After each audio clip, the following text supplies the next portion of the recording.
Actionable Books interviews are candid conversations with the world's best business book authors. Here's our next author.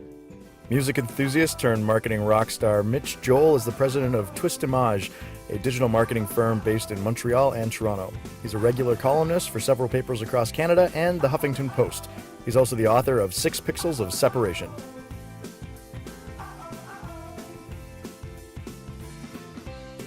All right, welcome back for the first installment of 2012's Actionable Interview Series. We're here with the one and only Mitch Joel, author of 6 Pixels of Separation. If you haven't checked him out yet, make sure you do so.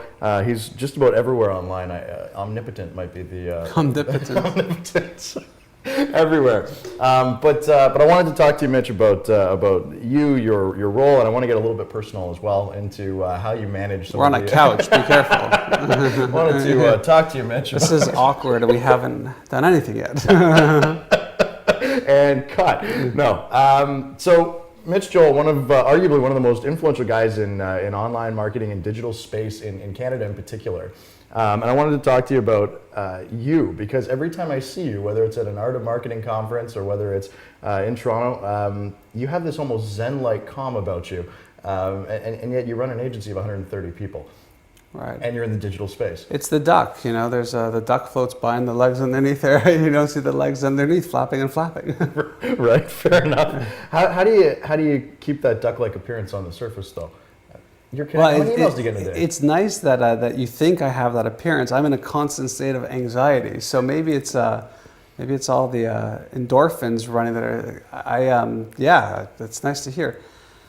I probably fall into like 1% of the world that just loves what they do, and I always tell close friends and family members that as great as it is to say that, I'm still extremely anxious, just like anyone else is, about life and worries and common sort of concerns that we all have. So it's nice to hear people say that, but I think in the darkest of nights, I'm just as freaked out as anyone else probably about life. So fair enough. I appreciate the honesty. You said you're in that 1% of people that love what they do.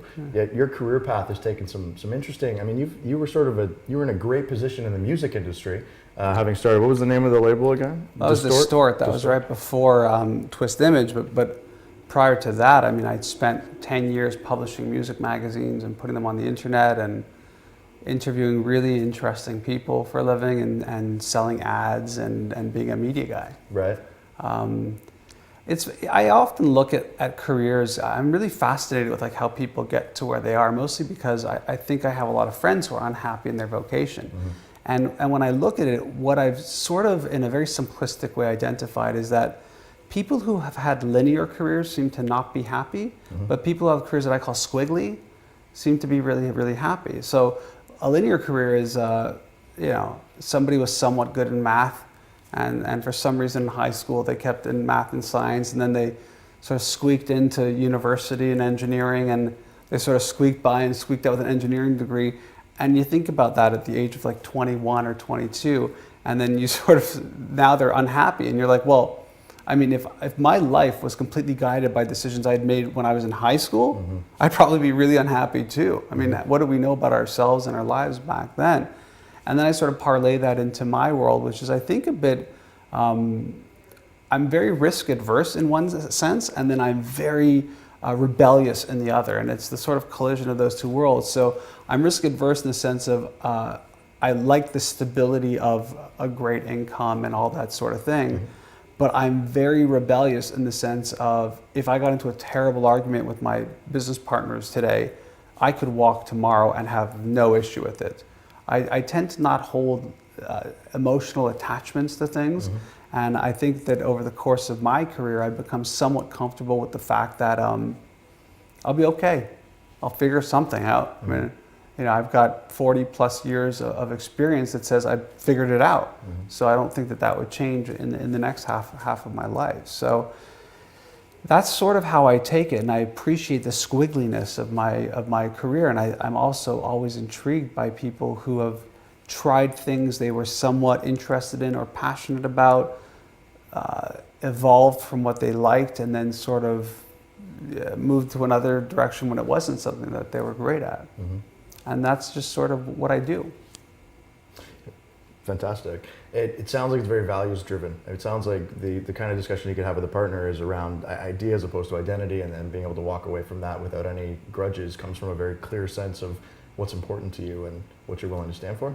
Yeah, well, I think there's also an appetite of vision where you sort of look at something and think, why is it like that? And shouldn't it be like this? The challenge we have with a growing organization is that sometimes it's harder to change when you have that many people and this, 2 offices and that type of clients and things like that. Pain in the ass. No, listen, it's funny. There is always that sort of conversation with agency people of like, if it wasn't for the clients, and I never understood that. I mean, we are our clients. All we have is clients. That is the business we're in. And if you're in the space where you're a barber and you're cutting someone's hair and you hate everybody's hair you're cutting, you're in the wrong business, I think. Or I'm too good to be cutting these people's hair, right? It's so I've never had that feeling at all. In fact, stuff works because clients add value, and for sure there are moments where we think we could have done a better job of delivering something. That's the business, Absolutely. So let's talk about the business and your particular passion for what it is you're doing. You're in the digital space, fully entrenched in. So what's the pitch for Twistimage or Twist Image when you're talking to a potential client? We don't really do that pitch so much anymore. Yeah, I mean, no. I spent many, many years trying to explain to people why, and I like to say that I'm not in the missionary business anymore. I'm not in the business of convincing brands why they should work with us. I'm just not in that business anymore. I'm more in the business of, this is the work we do. We believe that consumers have a fundamentally digital first posture. We believe consumers are in your environment and on their smartphones. If they're not, they will be very, very, very soon. How they interact with media has fundamentally changed. We believe we have solutions that can help brands become a part of that and extend that brand narrative. We're happy to have that conversation. So the pitch isn't so much of this is why you should be doing this space. I think when we're pitching, what we're pitching is our ideology and our values. When you get to be at the fortunate place we're at, which is, we're a medium-sized business, but we work with big brands, it becomes more of the values, which is you sit in the room and you try and figure out, are we gonna like working together? If you're gonna like the way we think and we like the way you think, it's gonna work. There's always a challenge when the client is too small-minded or too big-minded. And it's the Goldilocks syndrome, right? You want, not too hard, not too soft, just right. And we can look back we started this business in 2000, so 12 years of doing this. We can tell in the room and in the first couple of minutes if this is going to be a good working relationship. The dirty secret, we have a lot of dirty secrets today, of the agency life is that it's extremely subjective. And you'll pitch to a very similar client and they will hate it. And you will pitch to a very similar client and they will love it. Sure, absolutely. And so it's funny to see who sees it as the promised land and who sees it as a non-starter. And it's fundamentally the same thing you've shown them. That makes the work very subjective. Absolutely, and no doubt leads to some of that anxiety you were talking about. Yeah, no one likes waiting for the call. So no kidding. So this is, 2000 you started the agency or co-founded the agency. Before that, as we talked about, you were with, or you started Distort Entertainment. Before that, the magazines. Yesterday, Scooter Braun was at Art of Marketing, who's Justin Bieber's agent. So Scooter is the guy who discovered Justin on YouTube. Fantastic. And he has gone on to be his manager and his basically his business partner. Right, yeah. which is fascinating. So obviously Scooter believes in the importance of online digital space when it comes to the music world. How do you feel, particularly from a marketing vehicle, the online world influences music and art of all kinds? I frequently don't get asked to speak at music conferences because when I did speak at music conferences, I think I said things that they didn't like. Okay. And some of the things I said that they don't like are true because now we're 6 years later and I haven't been invited to a music conference to speak, and it's accurate. The first thing is that I believe that we are in a time where music has never been as pervasive in our lives as it is. It's everywhere. The ability for you to discover strange and obscure new music has never been more powerful. Right. Scooter talked a little bit about it yesterday, and he was right. Before it was, you'd go down to a special type of record store, and they would have to have the inventory to satisfy your obscure music interest. Now, starting with MySpace and now all the way into Spotify and everything else we've had in between, if you are an artist and you can't find an audience, you really are a bad artist. Right. There's no reason why you shouldn't be as discoverable as possible. The other thing that social media has brought to the industry is humility. Social media is an amazing feedback mechanism. You post a song on YouTube and nobody comes. I call it digital crickets or digital tumbleweeds. Right. That's saying the world is screaming back at you. This isn't all that good. Now, you could say, well, we had a couple thousand views. Is that any good? It depends on a lot of metrics of how big your audience could be and things like that. But in general, we haven't really heard a story where someone said, wow, there was this artist on YouTube that was unbelievable. No one's ever heard of them. Right, yeah. So the ability to be discovered is tremendously powerful. The side that people don't like to hear is the old guard side, which is, the record companies were fundamentally banks that were forwarding and advancing money to be able to control the distribution channel of taking that music and putting it into a radio station, a video channel, or a record store.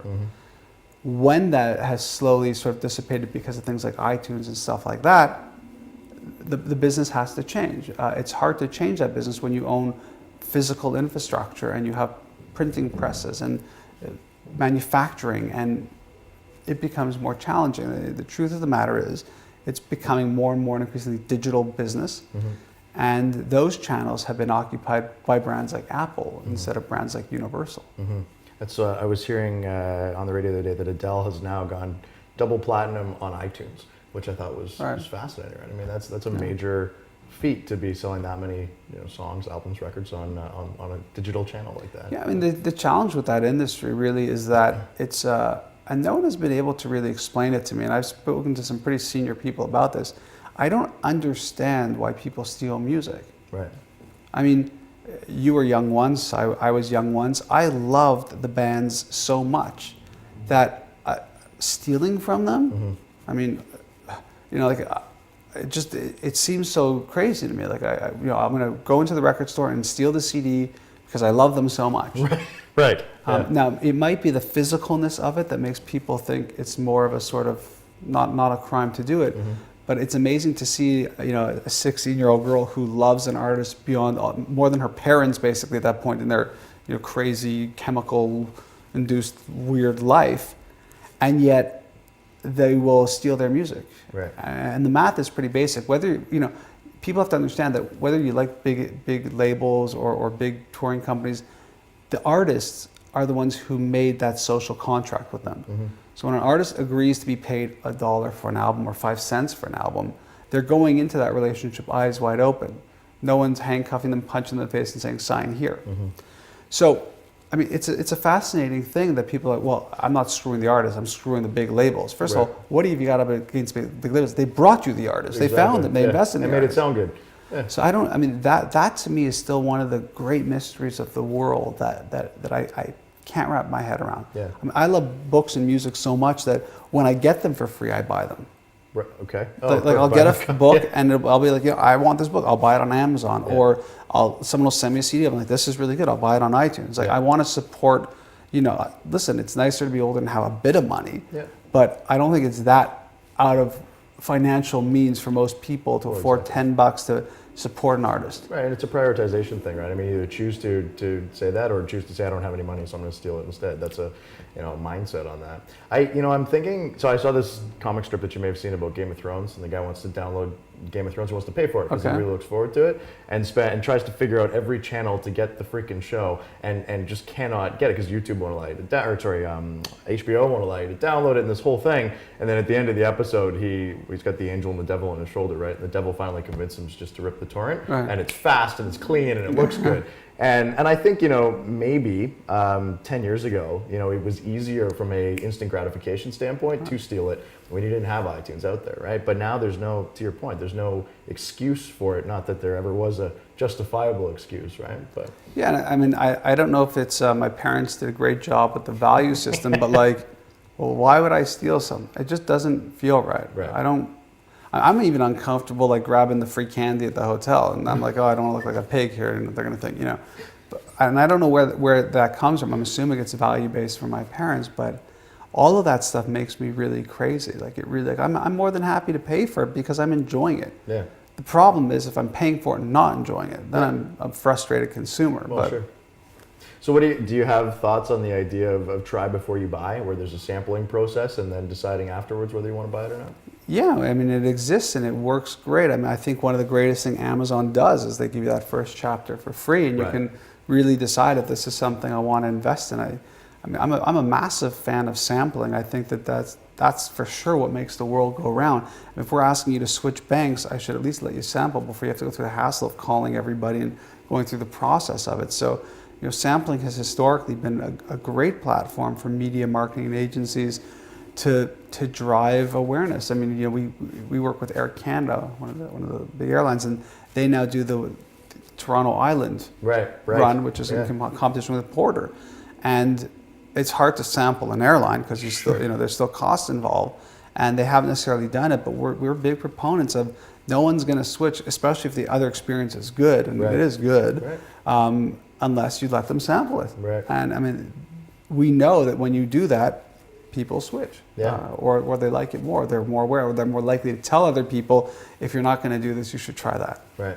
So yeah, I'm massive on that. So nice segue. Sampling, to me, Twitter comes into my head as soon as we hear sampling. One of the things I like about your blog and about your podcast is that you tend to go deep. You do get into some meatier stuff on there, and that takes more than 140 characters to get into it. How do you see Twitter as a sampling tool? So is it an opportunity to go deep, starting from a wide platform, or do you think it's being predominantly?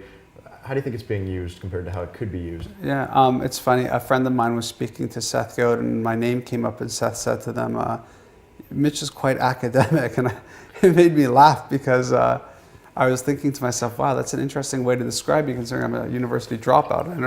The last thing I would be rockstar enthusiast. The last thing I want to be is academic, but I see where people are with that because I do tend to write bigger and longer, and part of my philosophy of the content I create and the type of audience I'm trying to build is, I call it one that thinks. Right. And in order to think, you have to do a bit of work. Right. So I don't write long so that it's drawing on and on. I write the way I feel, knowing that it's a bit of work to get through my stuff. I decided a long time ago I don't want to do the 8 ways to get more followers on Twitter. I felt that there was enough of that.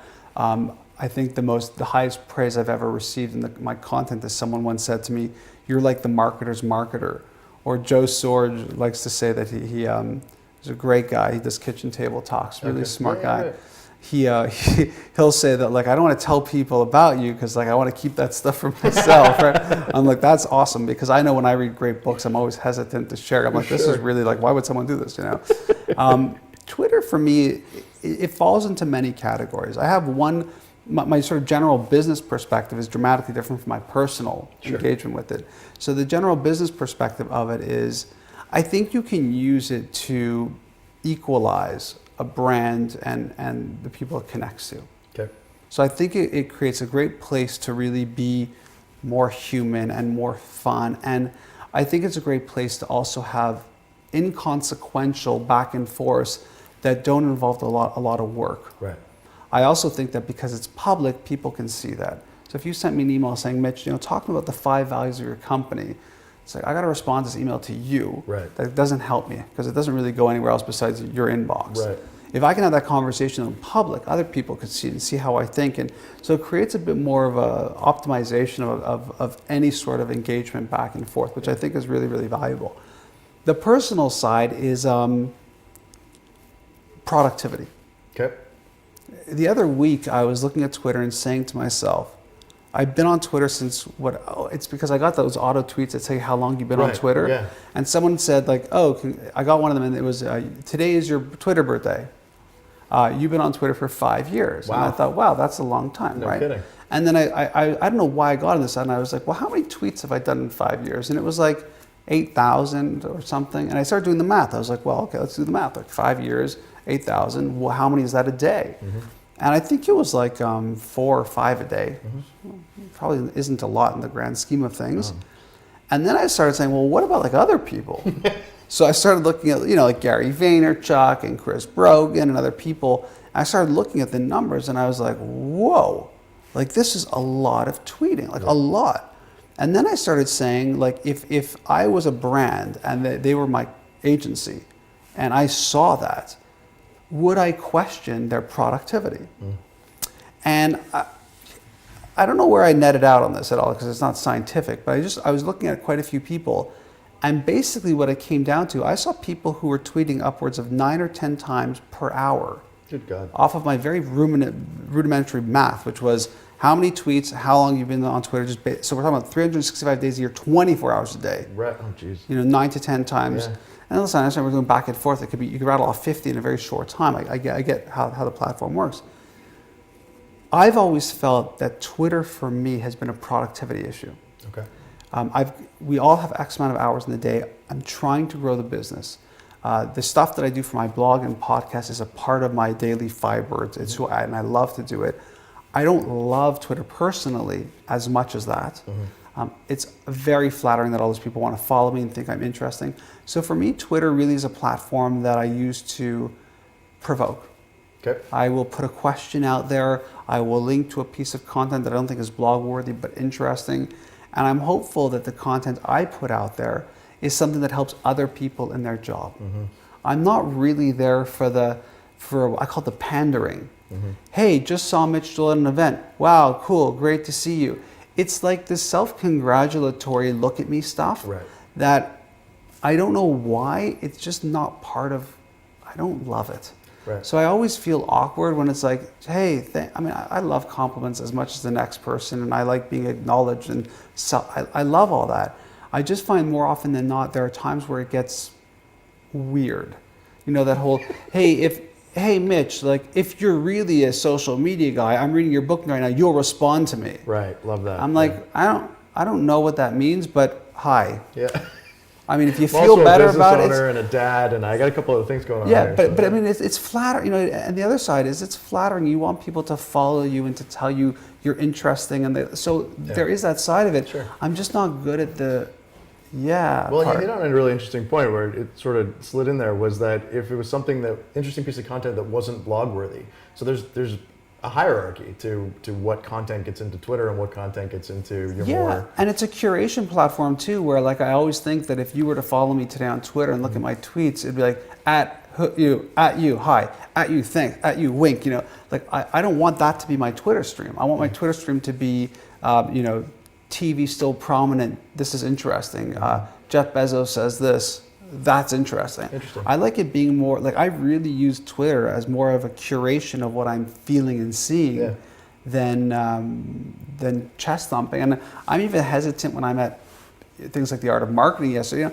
It'd be like really fun to say like, here I am hanging out with Scooter Braun, and here I am and I know people are interested in that. I feel like it's a bit much. Sure, a little self. But it's me. I just thought for other people to do it so well, and I'm stalking them. I think it's interesting. Right. Well, it's because that's Vaynerchuk and I had the same conversation, and he was saying that for him it's all about those one-on-one replies, right? So he's awesome. Totally different guy, totally different use of the tool, but interesting use. And he's awesome at it, and I follow him, and I don't know how he does it. Right. Like I'm like, what? It's amazing. I mean, I do know how he does it, and I could do airplanes, like Darth Vader. Yeah, exactly. Lord Vaynerchuk. But I just don't. It's just not my thing. I prefer people come to the blog, and if they have something really inspiring to say, that they leave a comment, and we can play along there. Yeah, absolutely. So now you know. That's how you get a hold of Mitch. You go to his blog, not to his Twitter handle. 6 pixels of separation, book on social media, and I'm oversimplifying, but in the digital space, with the space that's evolving as quickly as digital is, still applicable? How applicable? Talk about it's fine. I wrote the book in 2008. I think it was published in 2009, so it's old. But I've been reviewing it. It's old. Yeah, it's old. Years old. Yeah. I've been reviewing it a little bit because I'm working on the next book now, and I'm happy. And I sort of look at it, and there are certain things that definitely are gone now. But overall, you can replace the brand, whether it's a Twitter or Pinterest, and still look at it and say, fundamentally, if you were looking to understand what media has done to change how people are connected and what that means, for me, what's been interesting is it really has stood the test of time. And someone pulled me over yesterday at the event and said, I want to read a book on this. What book should I read? And you're always like hesitant to say, well, read mine. But I do, like, it's the one part of my life where I am a bit shameless, and I still think that if I look at the books that are out there in this space, I think philosophically and executionally, like what I need to do, the book for me definitely has stood the test of time, which is really, it's good to know. Absolutely. I mean, it is good to know. But it's a moment in time, and since that has come out, I blog every day almost. Yeah. So do the math, and it's like, a book is just a moment in time. It's not the thing you used to gear towards the book, and that was it. Right. To me, it's like, since then I've written hundreds upon hundreds of pieces of content that has evolved, and so to me it's part of more of a 360 degree versus a linear. It's more cyclical than it is linear. I want to come right back to that, but before we do, I completely agree. You know, it's funny, I don't know why, maybe because there's a lot of self-proclaimed gurus at the beginning of social media and online. And so I went into this book, I think I even wrote it in the article, that I went in with sort of like, I don't know, because I didn't know this guy Mitch, and I didn't know this book. And I completely agree. I think it really is, it's written from a place of curiosity and passion for the space, and any advice that you are sharing is based on really personal experience and not based on the guru status, which I really appreciate. Well, here's the thing about the book, and I've talked about it a little bit, but not a lot. A lot of the books that you see are written by marketing people who are telling you what you should be doing in the space. Right. That's not this book. Right. This book was written by a guy who had an office that was smaller than this room, with 2 business partners, not 3 at the time, and 1 employee. And we looked around that room and said, what are we going to do? No one knows us. No one's going to care about us. And I started a blog in 2003. And I built a blog, and the blog led to visibility. It led to the industry wanting to know who I was. It led to book deals. It led to speaking. It led to client. I mean, everything that we've sort of built as a platform. You need to do the work and have a great team to continue that. Obviously, it's not all that and no work. Sure. We're a team here. But all of those things work, and we've built a multi-million-dollar company with a great track record off of that as a marketing engine of it.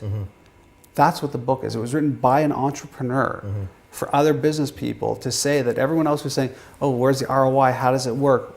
Take a look around. This is how it works. Right. And you have to be able to deliver on the promise, right? Your work has to be able to do what it says it's going to do. And thankfully, we have an awesome team here and a great business, and I knew we would. But everything here is what we did to build that.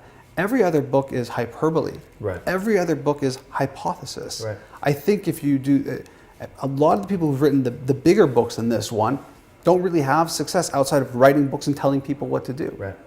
That was the real sort of underlying code of this book, which is, I think anybody can do it, and I show from a business perspective how it flowed. Yeah, and you can feel it, Mitch. If you guys haven't read it, I highly encourage it. 6 Pixels of Separation. It's got that depth to it. I mean, it seems to be the theme for this conversation, but it does. I like depth, yeah. Yeah, absolutely. Shallow water sucks. Yeah, sure. Maybe that's the aversion to pieces of Twitter. That's what it is. So I don't want to take up too much more of your time, Mitch. So we've got time. Another book coming out. You got Control. Let's make them work. That's right. They're going to have to sit through all of this. It's the way it works. I'm going to disable the fast forward button. Exactly. Totally. Actually, no, I wanted to come back to that point. So you talked about the book being a snapshot in time, and I completely agree, but you've had you've had 5 or 6 books worth of blog content since then. What's the impetus to write another book? Why continue to write books when you got such great traction on the blog? Depth. I mean, depth in many layers. Depth 1 is the fact that when I have an idea, I can really spend time in a book uncoupling it. And I find the way that I've learned and excelled the most in my career hasn't been from reading, and it hasn't been from learning or attending, it's been from writing. Right. Critical thinking of writing has brought ideas to me that are I mean, I always write with my notebook next to me. Right. It's sort of a strange thing, but I wind up taking notes off of what I'm writing because that led me somewhere, which could be a blog post or a thing for a client or whatever. So that's one level of depth. The other layer of depth is I write a newspaper column every 2 weeks for the Montreal Gazette and Vancouver Sun, and on the odd week I do the Huffington Post. It's amazing to have your face in a newspaper every 2 weeks for like 5 years. You get recognized. It's sort of a strange thing. So right before the book, I was at a car wash and someone came over to me and said, "Excuse me, are you Mitch Joel?" I said, "Yeah." They go, "I love reading you every couple of weeks in the newspaper." And I thought to myself, I was like, well, you could read me every day for free on my blog. Yeah. People know about blogs, people know about the Huffington Post, people know about the world, but there are many, many people who are rushing through an airport, about to fly 6 hours to San Francisco, and they want a book that's going to help them in business. Right. And so the depth of that is, how can I put the content that we're creating at a Twist Image into as many channels as possible? Which is why I'm happy to do interviews like this. I'm happy to be able to write a book. It's for that sole reason. I mean, Seth Godin did the Domino Project, which I loved. I thought every book was amazing. Yeah. I love Seth. Julian was in there too, right? Yeah, Julian did it. The last one, I think, was basically Julian, The Flinch. And I wonder, as Seth becomes more, he just did his new book on schools, and it's been downloaded, I think, 250,000 times already. Like, the number's just crazy because he's got such a massive audience. But I do wonder if part of the depth of what Seth Godin was about, books, TV, this, is going to go away because the book isn't available in a store. There are less and less stores. I get all that. My whole thing is, can I put out the media in a different way? So I'm looking for depth across those types of layers too. And the recurring theme that I love, Mitch, is this: it's not an either or in any of these things. It's very much about taking the pieces and building something that makes sense for you, whether it's in your career, whether it's in your online presence, or whether it's in your publications. Well, it's not a zero-sum game, right? And I don't like the word zero-sum game because I don't really always understand what it means. Like I said, I didn't graduate university. So what I tell people is, and it's actually, when we give presentations, I usually end with my 6 points of separation. And one of them that I use, most of the time I iterate them and I change them as the years progress. One that's never changed is one that says everything is with, not instead of. Okay. And I believe very, very deeply in that value. It might be less, but everything is with, not instead of. It doesn't mean that everything is equal. So much like you want a healthy marketing mix, I want a healthy media mix. And so I look for opportunities to expand, broaden, and to a certain degree it's challenging. It is challenging to think more deeply and concentrate more on something like a book. It's a different way than just, I got to get a couple hundred words into a blog post. A lot of those blog posts act as catalysts that I can mine. And for me, the books are the places where I go mining. I go much, much deeper. I like that. Yeah. So in a minute or less for the audience, maybe tell us a little bit about Control Alt Delete, if you can. Sure. It's sort of been a rocky road to get to where it's at now. It started off with my agent, my literary agent, saying, okay, let's get book number 2 going. And me saying, okay, I have this idea for Control Alt Delete, which is sort of a part of my speech that I do. And the original idea was, I was really fascinated with Marco Arment, who's going to get a call from me. Marco is the guy who created Instapaper. Are you familiar with Instapaper? Vaguely. It's a great little app that basically it's a little tablet that runs in your browser. You hit it, and it saves whatever is on the screen as readable. Right. And it's got an app, and you can basically read it on your iPhone or your Kindle, but it formats it really nicely in just clean text. Right. Marco used to be the CTO at Tumblr. Interesting. Guy left Tumblr to do this thing called Instapaper. Who does that? He works out of his New York apartment. He's built Instapaper. It was all self-funded. It is worth millions of dollars, but no one knows because he self-funded this thing, and he's one employee. He has nobody else working for him, just him. Not bad. So he became somewhat of a poster child for this idea of what does it look like to reboot business. How do you have a multi-million-dollar business with one guy working in an apartment with no, it's crazy. And I started uncovering Huffington Post was another one. Very different business models for industries. And I got excited by business models that actually change the industry they serve. And that was sort of the framework for Control Alt Delete. So now we're going to go back 2 Christmases ago, And my literary agent said, I like this. Let's get a proposal. And I said, sure. Got busy. I mean, and I got busy. If you read Stephen Pressfield's Do the Work or The War of Art, it's like I got busy, meaning I got distracted and lazy. Right. But it wasn't really feeling right, this idea of the book. I thought it was good, but I wasn't sure. A year later, Christmas of this year, I had done some work for some big pitches we were doing at the agency. We do a lot of lunch and learns here, so I was thinking about ways to motivate people. And I don't know what happened, but I literally was in the shower. It's like that classic cheesy, but I was in the shower and I had the, aha, I got it. And I came out of the shower during the Christmas breaks, told my family, I need a day or two, sorry. I went down into my study and I literally banged out a 15,000 word book proposal in like 6 hours, I think, maybe even less. And the focus of it was a 2-part. Control Alt Delete was the title. How to reboot your business in a connected world was a sort of subtitle. I had that. Section 1 is called Reboot Business, and it's based off of these 5 movements that I've spent the past couple of years looking at that I think have fundamentally changed business. So that's Section 1. Section 2 became Reboot You. What do you need? And it's based off of what I call 7 triggers. What do you need to be a better employee, entrepreneur within, whatever you want, entrepreneur. Sure. We call them salaried entrepreneurs. Right, so, yeah. In that world. And I don't know what it was, but lightning struck, or I wouldn't say that, it took probably a year or two of collecting stuff for it to really sort of formalize itself. Called my agent, I emailed my agent and I said, I want to talk to you about Control Alt Delete. And I could imagine him getting that and rolling his eyes and thinking, where is this proposal already? So he said, sure. So it was like a 1-word answer, sure. So we made a time and I called and I went through it and I hear him going, and he was like traveling somewhere, And he goes, Mitch, all great. Can I get a proposal? I knew. And I said to him, check your inbox. I knew, what? I said, it's 15,000 words. And he was like, I think I could hear his jaw hit the floor. And I've had great experiences with that type of world. He sent it to the publisher who did 6 Pixels. It was first right of refusal for that book.